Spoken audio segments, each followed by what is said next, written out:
Peace and blessings be upon you all. In our previous episode, we were introduced to the greatest master, the thinker, whose ideas shaped centuries of thought after him. We saw how he gathered the scattered insights of those before him into a single, systematic framework. Today, we open the first of his two great works. It is a small book, but in the world of classical thought, few small books have ever carried so much weight. Its name, in translation, means the Bezels of wisdom. In Arabic, it is called Fusus al-Hikam. Let us begin with that title, because it is beautiful and exact. A bezel is the setting of a ring, the place where a precious stone is held. So the title means something like the settings of wisdom, or the gemstones of wisdom. The image is this. Each chapter is a ring, and set within it is a single shining jewel of insight. The book is short, but every word is concentrated. It is built as a series of chapters, 27 in all, and each one is connected to a great figure of the past, drawing out a particular facet of wisdom that in the author's vision, that figure embodied.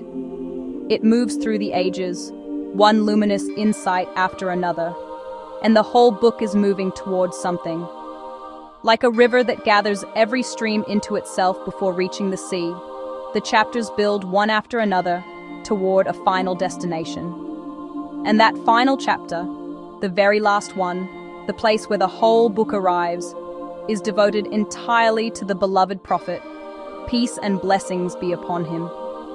Think about what that placement means. The author could have begun his book with this chapter.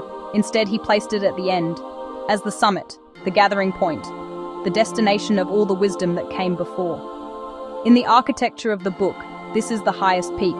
So what does this closing chapter say? Its central theme is that the reality of the beloved prophet, peace and blessings be upon him, is comprehensive. Where each earlier figure reflected one facet of wisdom, one color of the light, this reality gathers all of them together. If the others were single colors, this is the white light that contains them all. This is the heart of the chapter's teaching. Every partial wisdom, every separate insight that the book has explored across its pages finds its complete and gathered form here. The reality of the prophet, peace and blessings be upon him, is presented as the all-encompassing one, the point in which the scattered rays become a single, perfect light. And now we come to the part of this chapter that has moved readers for 800 years. Because after all this height, after presenting the prophet's reality, peace and blessings be upon him, as the most comprehensive of all, the author tells us what the prophet's own highest title is. And it is not a title of power, or dominion, or grandeur. The highest title, the author says, is servant, to be the perfect servant of the Most High. That is the summit. The Quran itself, he reminds us, when it spoke of the prophet, peace and blessings be upon him, at his most exalted moment of nearness, did not call him king or master. It called him simply his servant. Sit with how profound this is.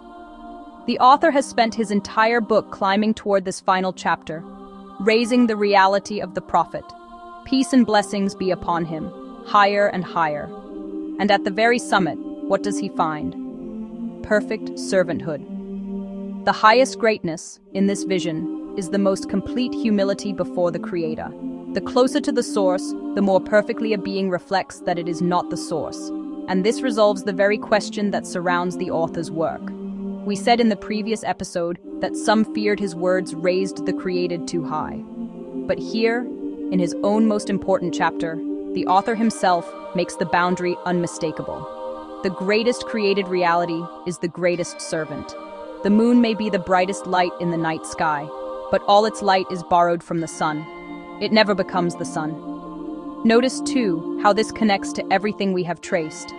The earliest figures called this reality the first creation and the fountainhead of all light. The mainstream scholars affirmed the rank and the rights that flow from it, and now the greatest master gathers it all into one comprehensive vision and crowns it not with divinity, but with servitude. This is why the closing chapter of the Bezels of Wisdom is so important for our series. It is the moment when the most systematic thinker in this tradition states, plainly and at the highest point of his book, the same truth we have repeated from the beginning, that this reality, however exalted, is created, and that its perfection is the perfection of a servant. So what is the summary of today's episode? The Bezels of Wisdom is a short, concentrated book of 27 chapters, each holding a jewel of wisdom. And its final crowning chapter is devoted to the reality of the beloved prophet. Peace and blessings be upon him.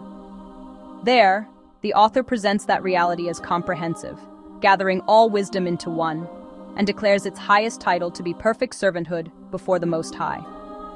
In our next episode, we will stay with this same book and go deeper into its closing chapter, exploring the famous saying of the Prophet, peace and blessings be upon him, that the author interprets there, and the meaning he draws from it. So please subscribe and stay with us through this series. May the Most High grant us true recognition and understanding. Allah Hafiz.